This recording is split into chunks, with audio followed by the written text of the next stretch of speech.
Do you know that most of the students in the top 500 rank in the GATE exam, or maybe for some department top 1000 rank in the GATE exam, have almost same amount of preparation. I mean, जो topper है उनकी जो preparation level है and जो 1000 rank कर रहे हैं या फिर 500 रैंक कर रहे हैं उनका प्रिपरेशन मोर और लेस सेम ही होता है. हाँ, कुछ केस में कुछ लोगों का ज़्यादा होता है, कुछ लोगों का थोड़ा कम होता है, लेकिन अगर आप एवरेज ले लोगे तो almost same amount of preparation होता है. तो उनका रैंक का इतना डिफरेंस क्यों होता है? This is why the game actually changes is the examination hall. वो जो 3 घंटा आपके पास है, जो 3 घंटा आप बैठ के एग्जाम दोगे, this is the ultimate deciding factor and this is the playground of all the GATE aspirant. आप अगर मैदान पे जाके अच्छी नहीं खेल पाओगे, you are out of the league. And अगर आप अच्छी परफॉर्म करोगे तो डेफिनेटली आपके पास एक अच्छी रैंक होगी. So how to get the most out of that 3 hours of the GATE exam, आज उसके बारे में हम डिस्कस करेंगे. तो पहले कुछ एग्जाम्पल की बात करें. हम लोग जब प्रिपरेशन ले रहे थे, हम लोग कुछ एक कोचिंग सेंटर में जाते थे. ठीक है, हम लोग की कॉलेज से बहुत दोस्त था, दूसरे अलग जो कॉलेज है उससे भी बहुत दोस्त आ रहे थे उसी कोचिंग सेंटर में. तो क्या होते थे कि ना, एक माहौल बन जाते, मतलब आप एक ग्रुप बन जाते एंड उसमें कुछ स्टूडेंट बहुत अच्छे होते हैं, कुछ स्टूडेंट एवरेज होते हैं, कुछ स्टूडेंट थोड़ा पुअर होता है. तो उसी हर एक ग्रुप में कुछ स्टूडेंट ऐसे रहते हैं जिनको देख के आप बोल सकते हो कि यार इसका तो टॉप 100 लगेगा ही लगेगा. ठीक है, इसका तो टॉप 500 में आना चाहिए, इसका तो टॉप 50 में आने वाला है. ठीक है, ऐसे उनका प्रिपरेशन रहता है, ऐसे उनका परफॉर्मेंस रहता है कोचिंग सेंटर में, क्लासरूम में, ऐसे उनका परफॉर्मेंस रहता है टेस्ट सीरीज में, मॉक टेस्ट में, सारे जगह पे उनकी प्रिपरेशन बहुत अच्छी रहती है. हम लोग के टाइम हम लोग जब मॉक टेस्ट देते थे, जो ऑनलाइन मॉक टेस्ट देते थे, उसमें एक स्टूडेंट था जिसका रैंक बहुत ही अच्छा आ रहा था. ठीक है, मतलब टॉप 10, कुछ टाइम टॉप 20 के बीच में तो हमेशा रैंक आ रहा था. But after the GATE exam majority of दो students are out of the league. ठीक है, कुछ लोगों का रैंक आ रहा है 1000 प्लस रैंक, कुछ लोगों का रैंक आ रहा है 5000 प्लस रैंक, कुछ लोगों का 10,000 से भी ज़्यादा रैंक आ रहा है. लेकिन हम एक्सपेक्ट कर रहे थे कि वो लोग टॉप 100 में आएंगे, लेकिन the reality something different.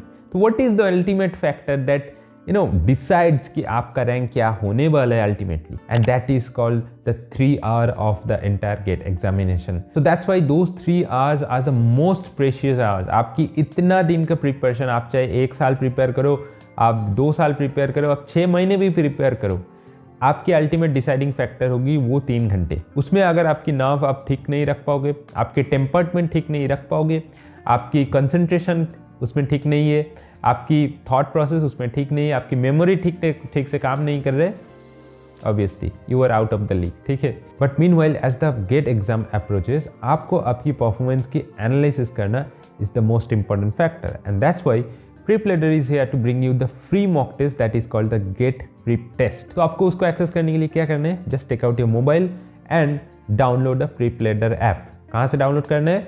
Just नीचे लिंक जो है डिस्क्रिप्शन पे, just click on that link. आपको अगर एंड्रॉइड है या फिर iOS है, you will get the corresponding download link. उसके बाद click on the test that is on the bottom of the menu, and then you can see the GATE prep test 1, GATE prep test 2, GATE prep test 3, 4, 5, ऐसे करके बहुत सारे prep test है. Now यहाँ पे most of the prep test are absolutely free of cost. आपको कोई पैसा देने की जरूरत नहीं है, आपको कोई सब्सक्रिप्शन या फिर कोई प्लान बाई करने की भी जरूरत नहीं है. Just you can give that test. Just like click on the prep test 1, you will get the instruction ki how to attempt the test. You get 3 hours to complete 65 questions and you just give the test. ठीक है, English language पे है. So why prep test actually useful here? Because as I already told कि आपको performance के analysis करने के लिए prep test covers the whole GATE syllabus. उसके साथ साथ you will get the almost same environment just like GATE exam. आप अपनी मोबाइल फोन पे ही, आपकी PrepLadder ऐप पे ही आपकी टेस्ट दे सकते हो. आपकी जो फेलो गेट लर्नर्स है, जो गेट एस्पिरेंट है, जो प्रीप टेस्ट दे रहे हैं आपके साथ, आप उसके साथ कम्पीट भी कर सकते हो.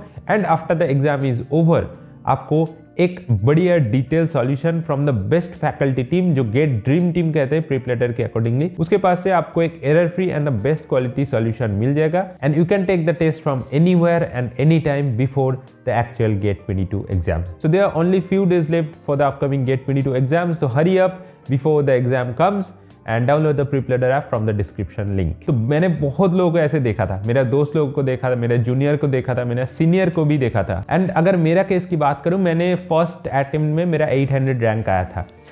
तो I thought of having at least a rank between top 500 में रैंक तो मेरे को आना चाहिए था, but due to few of the mistakes जो मैंने किया था उसी टाइम पे मेरा रैंक इतनी शिफ्ट हो गया। एंड ये सबके साथ होते हैं, जिसका रैंक 300, 400, 500 के बाद चला जाता है, सबके साथ ये होते कि वो 3 घंटा में कुछ ऐसे गलती कर जाते हैं जिसकी वजह से उनके रैंक हट जाते हैं। तो the first and the most obvious thing is कि you get nervous while looking at the question. अगर वो क्वेश्चन आपसे नहीं बन रहा है तो आप और भी नर्वस बन जाओगे, ये एक होता है। This is a very common mistakes. तो आपको इसके लिए क्या करना है, आपको पहले मेक श्योर करना है कि अगर इसी क्वेश्चन मेरे से हो पाएगा, आपको हर एक क्वेश्चन के लिए कुछ स्पेसिफिक टाइम अलॉट करना है कि इसी हर एक क्वेश्चन के लिए मैं 30 सेकेंड से 1 मिनट या फिर 2 मिनट दे सकता हूँ, ठीक है। अगर वो क्वेश्चन थोड़ा बहुत हार्ड है, थोड़ा बहुत लेंदी है, तो हम मैक्सिमम 2 मिनट उसके पीछे स्पेंड कर सकते हैं। अगर उससे भी मेरा सॉल्यूशन नहीं आ रहा है तो मैं छोड़ दूंगा, बाद में मैं देखूंगा। आपको दिमाग में यही रखना होगा कि उसी पर्टिकुलर क्वेश्चन को सॉल्व करने से आपके रैंक नहीं इंप्रूव हो सकते, आपकी रैंक इंप्रूव हो सकते हैं मार्क्स कलेक्ट करने में। तो उसी क्वेश्चन की जगह और एक क्वेश्चन में अगर आप टाइम स्पेंड करोगे, शायद वो क्वेश्चन आपके लिए ईजी हो सकता है, शायद वो क्वेश्चन आपको विद इन 30 सेकेंड में आप सॉल्यूशन देख सकते हो। ऐसे कुछ क्वेश्चन हो सकते हैं जिसको देख के आपको लगता है, मतलब क्वेश्चन देख के ही आप आंसर दे सकते हो। आपको देख के लगता है कि यार इसके लिए तो 1 मार्क्स होना चाहिए, लेकिन रियलिटी में उसमें 2 मार्क्स अलॉट कर दिया। तो उसी 2 मार्क्स के लिए अगर आप एक कॉम्प्लेक्स क्वेश्चन सॉल्व करोगे या फिर आप कुछ आसान क्वेश्चन सॉल्व करोगे, तो obviously you will go for the second one. तो फर्स्ट राउंड में अगर आपसे क्वेश्चन बन रहा है तो just go for it, solve करो क्वेश्चन, ऑप्शन को क्लिक करो, go for the next question. अगर आपके वो क्वेश्चन नहीं बन रहा है, just looking at the question आपसे वो क्वेश्चन नहीं बन रहा है, आप सोच रहे हो कि यार ये टॉपिक तो मेरे को पता नहीं है, या फिर इसी वाले जो कॉन्सेप्ट में वो पूछ रहा है क्वेश्चन में वो मेरे से सॉल्व नहीं हो पाएगा, just skip that question. Mark करो कि आपने दोबारा से विजिट करोगे, मार्क करो and skip that question, go to the next question, ठीक है। आपको कॉन्फिडेंस लेवल एग्जाम हॉल में आएगा अगर आप कोई क्वेश्चन सॉल्व कर पाओगे। अगर आप कोई क्वेश्चन का सही जवाब निकाल पाओगे तो आपकी कॉन्फिडेंस लेवल बढ़ जाएगा। So just find all those question जिसका आप सही जवाब कर पाओगे। Don't think about those question जिसका आप सॉल्व नहीं कर पा रहे हो एट द फर्स्ट राउंड। तो फर्स्ट राउंड के बाद आप ऐसे करके सारे क्वेश्चन जो आपसे सॉल्व हो सकता है, जस्ट सॉल्व दैट क्वेश्चन, ठीक है।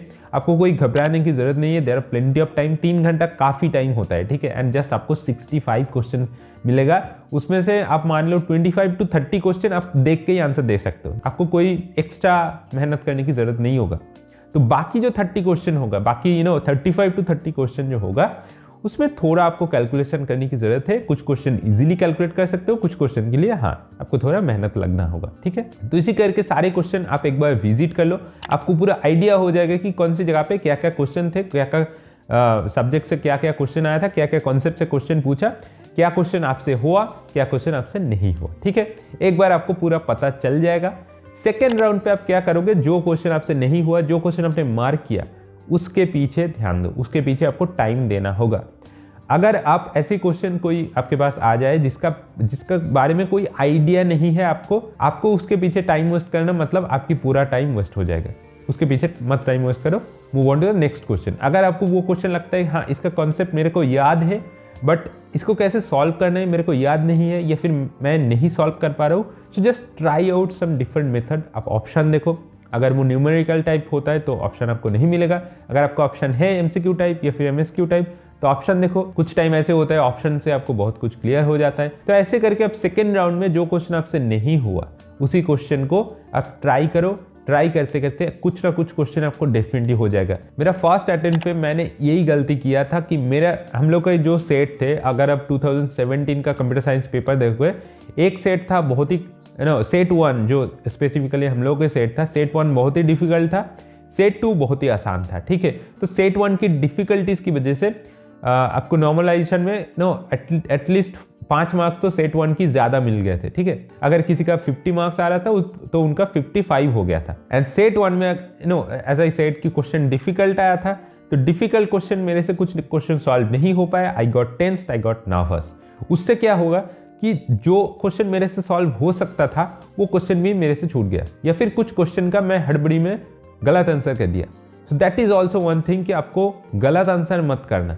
आप चाहे क्वेश्चन स्किप कर सकते हो, दैट इज एब्सोल्युटली फाइन। अगर आप इनकरेक्ट आंसर दोगे तो आपकी नेगेटिव मार्किंग हो जाएगा, आपकी रैंक उतनी नीचे गिर जाएगा। तो प्रोबेबिलिटी या फिर कुछ 1 2 3 4 करके कुछ गेम खेलने की ज़रूरत नहीं है। अगर आपसे क्वेश्चन की सॉल्यूशन आ रहा है, जस्ट मार्क दैट आंसर। अगर आपसे नहीं आ रहा है, जस्ट लीव दैट क्वेश्चन। मेरा फर्स्ट अटेम्प्ट में नेगेटिव मार्किंग आया था 2.66। If I didn't get that negative marking, मेरा रैंक शायद 800 से 400 तक भी आ सकता था। After 500 to 1000 competition is just huge, ठीक है। इवन आफ्टर 200 to 300 कंपटीशन बहुत ही बढ़ जाता है। आपको कुछ पॉइंट मार्क्स की वजह से आपकी रैंक 50 to 100 तक भी नीचे गिर सकते हैं या फिर ऊपर भी उठ सकते हैं। So that is also one of the most important thing कि आपको मेक श्योर करना है कि नेगेटिव मार्किंग जितना कम हो पाए उतना ही बेहतर। And also one thing, exam देने की टाइम आपको अगर लगता है कि आप बहुत टेंस्ड हो रहे हैं, आपको बहुत you are getting too much nervous, तो just go out to the washroom, just wash your hands, wash your mouth and just wash your eyes. आपको शायद कुछ टाइम रिलीफ लगेगा। ऐसे बहुत लोगों का होता है कि अगर all the question like 4 to 5 consecutive question उससे नहीं हो पाए, so they got really nervous। अगर आपकी प्रिपरेशन बहुत अच्छी होती है, आप बहुत दिनों से मेहनत कर रहे हो, तो आपको नर्वस होने का चांसेस बहुत ज़्यादा होते हैं, बिकॉज आपने इतनी सारी मेहनत तो किया लेकिन एग्जाम हॉल में आके आपकी परफॉर्मेंस ठीक नहीं हो रहा है, तो obviously you will feel nervous. कुछ अलग एनवायरनमेंट पे अगर आप थोड़ा टाइम स्पेंड करोगे, कुछ सेकंड की या फिर 1 मिनट अगर आप टाइम स्पेंड करोगे, तो आपकी कुछ नहीं होने वाला है, ठीक है।